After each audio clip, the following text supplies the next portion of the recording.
C'est Kadim qui est avec nous, il est chef d'entreprise, il est conseiller en relations humaines, il travaille dans la Somme. Bonjour Kadim. Oui, bonjour les GG. Bonjour, bienvenue sur RMC, bienvenue dans les grandes gueules. Nous sommes ensemble depuis 10 heures. On a parlé des niches fiscales, on a parlé de Marseille, on a parlé du Parti Socialiste à La Rochelle. Et c'est sur Marseille et la délinquance que vous vouliez interpeller l'une des grandes gueules. Quel GG? Et allez-y, Kadim. C'est plutôt pour Malika Sorel, super. Allez-y.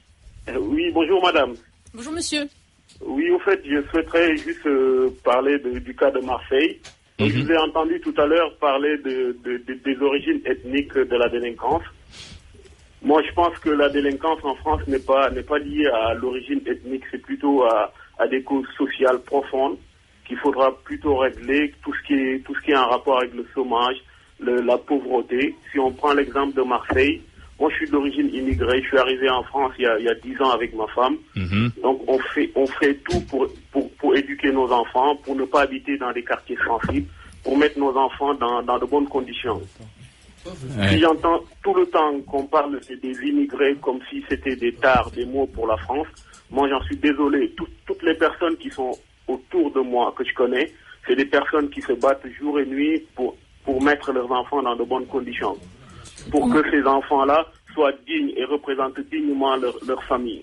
Bien sûr, je c'est très bien, mais de quel quartier vous justement vous essayez d'éviter? Pourquoi est-ce que vous évitez certains quartiers? J'essaye d'éviter. C'est parce qu'il n'est pas propice, à mon avis, d'élever un enfant dans des conditions qui sont déplorables, dans des conditions sociales qui ne favorisent pas l'intégration de l'enfant ni l'intégration des parents. Pour moi, la meilleure façon d'intégrer les immigrés, c'est par le travail.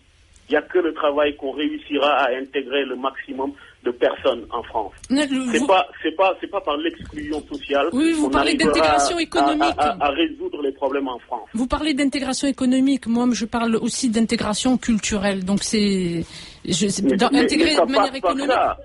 Madame, excusez-moi, mais quand on est dans un milieu dans le monde du travail, on est obligé de se plier aux règles de la communauté, madame. C'est par le travail qu'on réussit à s'intégrer dans une communauté. C'est pas par l'exclusion sociale. C'est par le travail qu'on réussit l'intégration. Mais ça, Malika, non, c'est pas du tout ce que je défends. C'est pas le travail c'est bien que tout le monde ait un travail, c'est un objectif et il faut l'atteindre, c'est une évidence. Le travail, c'est la dimension financière, mais également la dimension sociale, l'intégration dans la société. Mais c'est une évidence que pour moi, on parle pas de la même chose en réalité, parce que moi, quand je parle d'intégration, c'est l'intégration culturelle, l'intégration dans le peuple français. Excusez-moi, je parle de Marseille. Mais Marseille, c'est en France. J'ai mis en parallèle le cas de la Corse. Moi, quand j'étais étudiant, j'allais travailler en Corse pendant les vacances.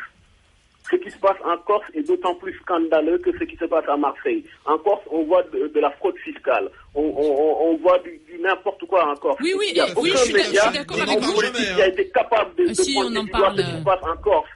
On parle également on parle aussi du fait qu'en Corse, on empêche les métropolitains d'aller s'implanter là-bas et on plastique leurs maisons, etc. On en parle. Cela dit, Kadim, vous avez, tout à l'heure, on parlait de Marseille et du taux de résolution de la délinquance à Marseille. On parle jamais du taux de résolution des crimes en Corse. Je sais pas depuis combien d'années on n'a pas résolu un crime majeur en Corse. Je ne comprends pas cette approche. Moi, je ne comprendrai jamais l'approche qui consiste à vouloir se satisfaire d'une situation en indiquant qu'il y a pire ailleurs. Je ne comprends pas. C'est la question que l'accusation systématique du lien que dénonce Kadim entre l'immigration que vous avez faite entre l'immigration et la délinquance. On est obligé de prendre des exemples comme des pays. C'est pour ça que j'ai pris tout à l'heure Naples et c'est pour ça qu'on prend la Corse. Des pays où il n'y a pas d'immigration, où elle est pas patente et où le taux de délinquance est supérieur à celui de Marseille. Ça sert à rien de vouloir se voiler la face. Non, mais c'est tout. Non, il faut travailler sur la réalité éducative. C'est quoi une intégration réussie pour toi, Malika? Il faut lire mes ouvrages. Je veux pas être caricatural. Ça suffit pas, par exemple. Non, mais ça suffit pas, par exemple, de travailler, de payer ses impôts. Non, mais il y a deux choses.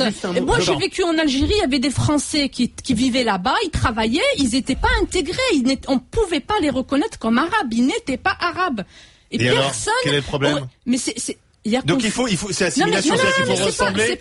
Moi, je dis pas, c'est pas une question de quel est le problème. Aujourd'hui, on veut absolument dire qu'il suffit d'avoir un travail pour devenir français. Le problème de fond et le divorce sur cette question entre certains et les citoyens, il est là. On n'est pas d'accord sur qu'est-ce qu'être français.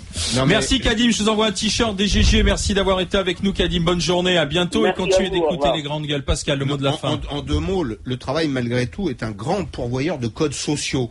On s'aperçoit souvent, quand on étudie l'histoire des pays, que c'est quand le marché se développe que les droits, que la démocratie se développe aussi. Donc je pense que, même si ça n'est pas une condition nécessaire et suffisante, c'est une condition nécessaire. Avoir un travail, s'intégrer dans les codes sociaux, dans les codes du travail, c'est un élément du vivre ensemble tel que tu l'as défini. C'est important. Oui, mais de là à dire que si on n'a pas de travail, on ne peut pas y arriver, il y a quand même un problème. Je crois que le premier lieu où la civilité et la culture se construisent, c'est là famille. Merci Malika Sorel-Sutter qui était notre GG d'un jour, membre du Haut Conseil à l'intégration.